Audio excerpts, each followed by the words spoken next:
Michigan voters will get a chance to vote on legalizing recreational marijuana. It's headed to the November ballot, but could the legislature vote on the issue before it ever hits the ballot box? We were first to tell you about those discussions in Lansing to legalize recreational pot via a vote of the legislature this spring. Tonight we know where that stands, but first there are more than enough signatures to put on the ballot. So let's break it all down, what it means. The ballot proposal would legalize the possession and sale of up to 2.5 ounces of marijuana for personal recreational use. It will have a 10% excise tax as well as 6% sales tax. The estimates right now are pot sales could generate $100 million for the state. So let's get right to our Mara McDonald. She's live along 8 Mile where there are a number of pot shops. So Mara, explain to us how the legislature could step in before it goes to a vote. Well, Kimberly, the legislature can preemptively step in and vote on this. I'm going to have more on that in a minute. But the reality is we're in a position where we're going to see whether people are interested in having these medical pot shops turn into recreational pot shops. Take a look. Voters said yes to medical pot back in '08 by a large margin, and current polling suggests they're poised to approve recreational. Maybe not by the 63 to 37% margin of medical, but likely in the upper 50s. You know, I guess it's just Michigan's time. Other states have done it. They've had a lot of success with it fiscally, and I think we expect to as well. Recreational advocates have more than enough signatures, and the State Board of Canvassers unanimously voted to send the proposal to the public on the November ballot. But there have been discussions in Lansing for more than a month about having the legislature preemptively approve recreational pot. Why? Twofold. Most legislators see it as a done deal, and second, approve it now and avoid a bump at the polls that could make tight races end up as losers for Republicans in November. That said, well-placed Lansing sources tell me that if the legislature had to vote on recreational pot right now, the votes are not there, which means it's likely heading to the ballot. I mean, all of my friends, and I feel like myself included, will be like, don't care if it's legalized or not. We just don't think it's that big of a deal. I'm against it. I've never smoked it. I never will. But I think it will relieve such a big issue of such mass, incarceration. Back here live, realizing, of course, that attitudes and allegiances in Lansing can change by the hour. What would not pass through today doesn't mean it wouldn't make it through the legislature tomorrow. So that's one we have to watch. Kimberly, Jason, back to you. So, Mara, I know that they're looking at $100 million in estimated revenue. Do we know where exactly it'll go? Yep, the ballot proposal spells that out completely. 35% to education, 35% to roads, 15% to communities, which allow pot-based businesses like these in their communities, and another 15% to counties that allow pot-based businesses. Back to you. All right, this is huge. Okay, and we know that this ballot proposal is creating some confusion, so we've made a clear breakdown on what it all means on our website. Just go to clickondetroit.com and you'll find the link in the top stories section.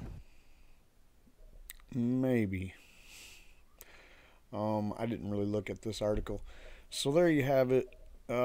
We found this out, a couple days ago. They were talking about how we're going to get this announcement on Thursday that basically the canvassing State Board of Canvassers kind of threw in the towel.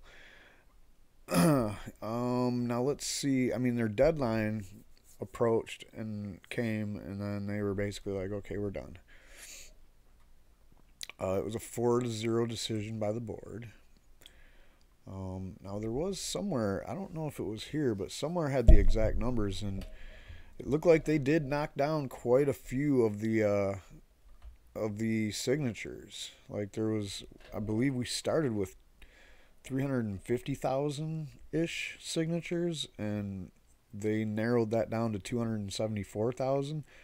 So they still knocked out quite a few signatures, which tells me they were at least trying to get it down to that threshold. But nobody ever for 1 minute thought that they were gonna, get rid of enough signatures.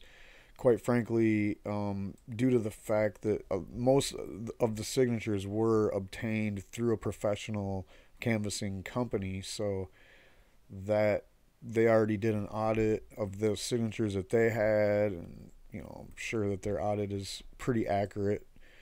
So overall, everybody knew that this was gonna go to the ballot, and we all knew or, you know, we're coming back from 2016. All right. This was the same, a lot of the same people behind this proposal that was behind the one in 2016 under the banner of MiLegalize.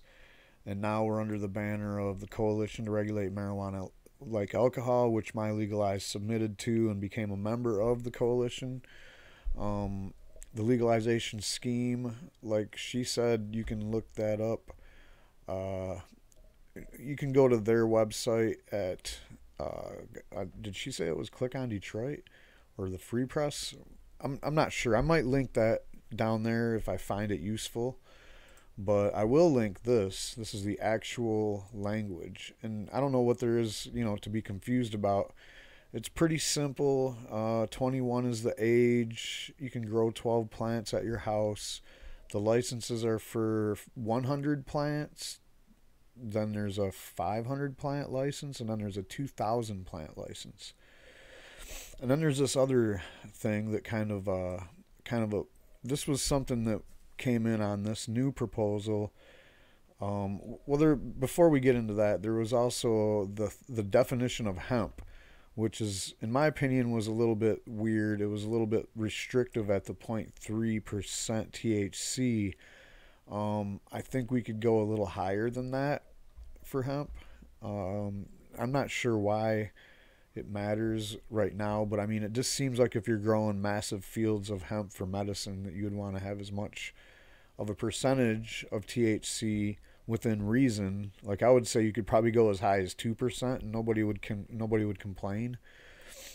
And then we have this micro business, the issue of a marijuana micro business. So that will be a person licensed to cultivate not more than 150 marijuana plants, process and package marijuana, and sell or otherwise transfer marijuana to individuals who are 21 years or older, or to a marijuana safety compliance facility, but not to other marijuana establishments. There is nothing in here that would allow caregivers to take their extra marijuana to safety compliance facilities. And, you know, if you want to find out what my take is on MiLegalize's proposal overall, or I should say the Regulate Marijuana Like Alcohol proposal overall, I do have videos I've made about it. And I've also interviewed Colin MacDougall twice, who is from the MiLegalize / Coalition to Regulate Marijuana Like Alcohol. And he answered some pretty good questions that I got from viewers, as well as people that just was asking around the campfires that I hung out at or whatever. And it's a pretty good video. Both of them combined, there really isn't very much room for like, what didn't I ask them? You know, I pretty much covered everything. And when it comes to enforcement of marijuana laws, they're still there. So, like, you know, if you get caught with a certain amount of weed that's outside of the scope of this, then I guess your penalties could be what this designates as not felonies, not even misdemeanors. It's a graduated system. So there's different things in here. I've read through here. That's why you see the different highlight colors, because when I read through this bill, when I read through this proposal, these are some of the areas that I had things to say something about or whatever. And then when I did the interview, I had, you know, these were referenced as well. But here's the system of punishment. And from what Colin MacDougall tells me, so if they catch you with too much weed, you know, they're just going to take the extra weed and give you your fine. I don't know how much I believe that, but basically I don't think that, you know, we're going to look at arrests going pretty much way down, if not disappear altogether, unless we see something where the police are rebelling and, oh, you got to be 21 and up, so everybody that's under 21, we're going to focus on that and make more arrests there. There's ways, I mean, you know, these are just protections for people that are within the legal system that is here, that is allowed, you know. So for a first violation, it's a civil infraction. Second one's a civil infraction. $500 for the first, $1,000 for the second, $2,000 for the third, which is now a misdemeanor. And I'm not sure if those graduate. When I asked about that, the answer was no, it pretty much just stays at the same third offense, you know, but who would be that dumb to keep getting caught breaking simple marijuana possession rules that are established by this package, which is pretty lenient. I mean, it's not like you're going to need to walk around with more weed than they let you walk around with in this bill, or I mean this proposal. I keep calling it a bill. That's what they want in Lansing. Now, you keep hearing the news lady back there. She was talking about this situation with Lansing. Like they're going to somehow 11th hour legislative sessions only got a couple more good months to go. And all of a sudden they're just going to Hail Mary a marijuana bill that's going to go all the way through and get passed. Give me a break. All right. I already did a story about that too, if you want to check it out. It's a couple clips back on my timeline here on YouTube.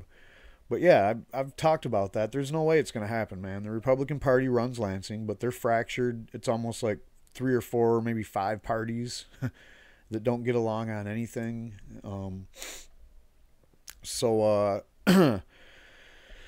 Right here we have a update on that from the Free Press themselves. They said with the Board of Canvassers' approval, the state legislature has several options it could consider. Wait, this isn't the update. Dang it. So is that the one?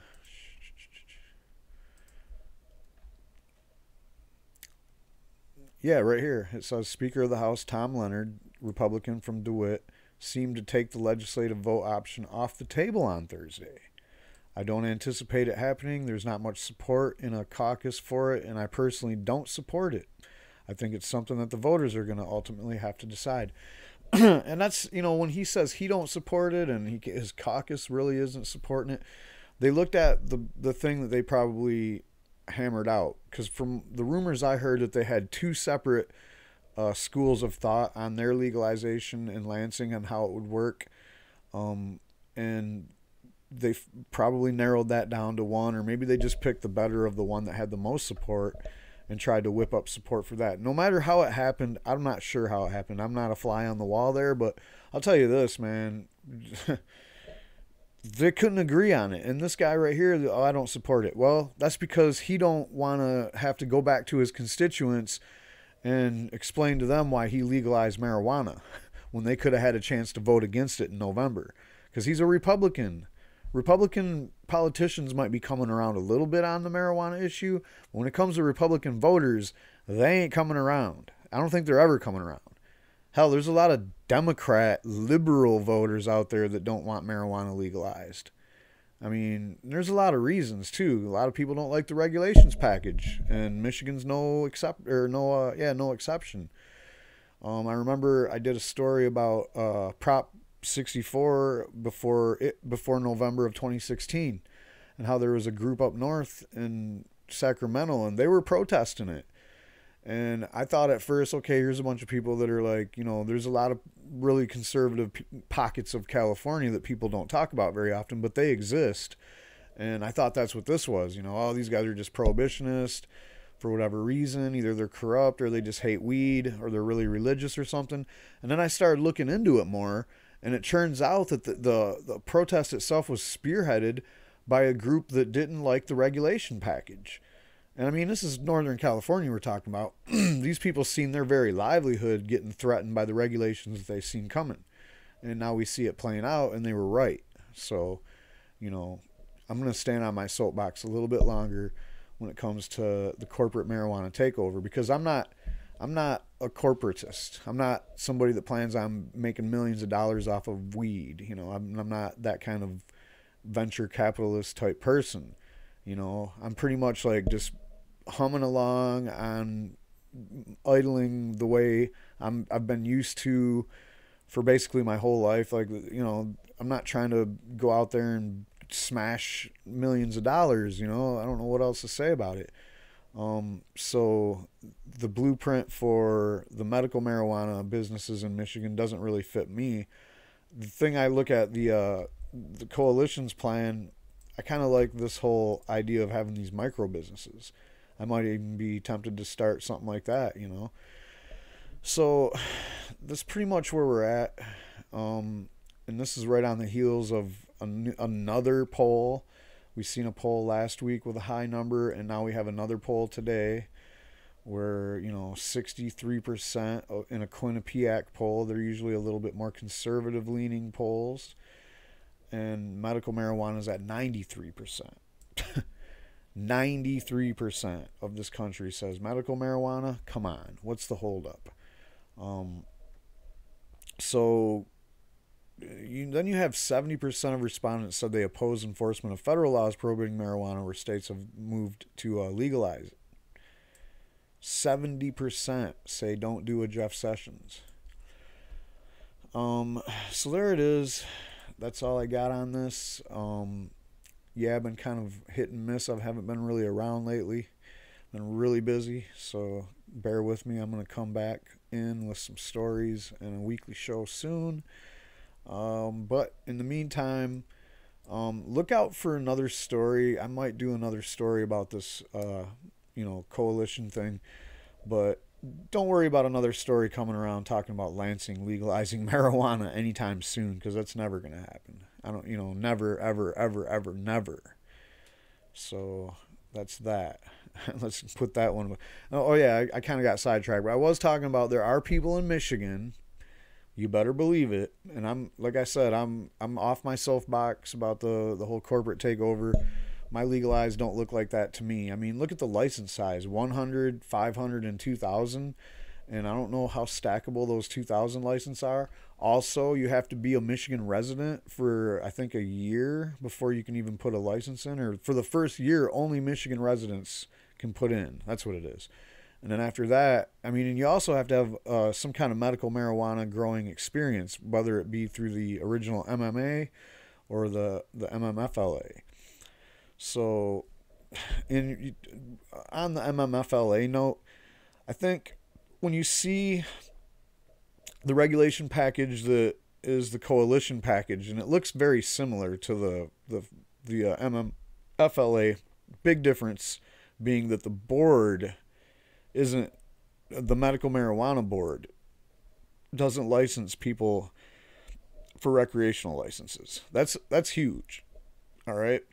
Now, will they set their own board up? I'm not sure how that's going to work. I'll reread the whole thing and get back to you later on that. But basically for now, yeah, what we do know is that this isn't the kind of takeover that it looked like, you know, that the MMFLA looks like. Clearly, the MMFLA is only designed for giant operations to succeed. Nobody else could afford to run at a minimum capacity or one of those smaller end licenses, or unless you're a processor or a distributor of some sort. Being an actual grower in that, you would have to have the maximum amount of plant growing capacity for it to work. I'm just thinking, you know, in my opinion, but whatever. I'm sure there's room for anybody to do any size marijuana growing in Michigan. It's not going to be a problem. So, and I keep forgetting, but yeah, there are people that don't like the regulation package. I keep hearing from certain people, and I'm not going to name names in this video, but we know that there's a certain flavor for basically marijuana equals tomatoes in Michigan. There's no doubt that. And there's no doubt that people are sick and tired of the arrests and the way that the cops are still the Gestapo when it comes to weed in Michigan. There's a lot of that. But, you know, what we're looking at here is not this thing that the MMFLA is. We're not looking at the code enforcers coming in and to, you know, shut down your medical marijuana facility if you're a caregiver because they don't like you and they know they can.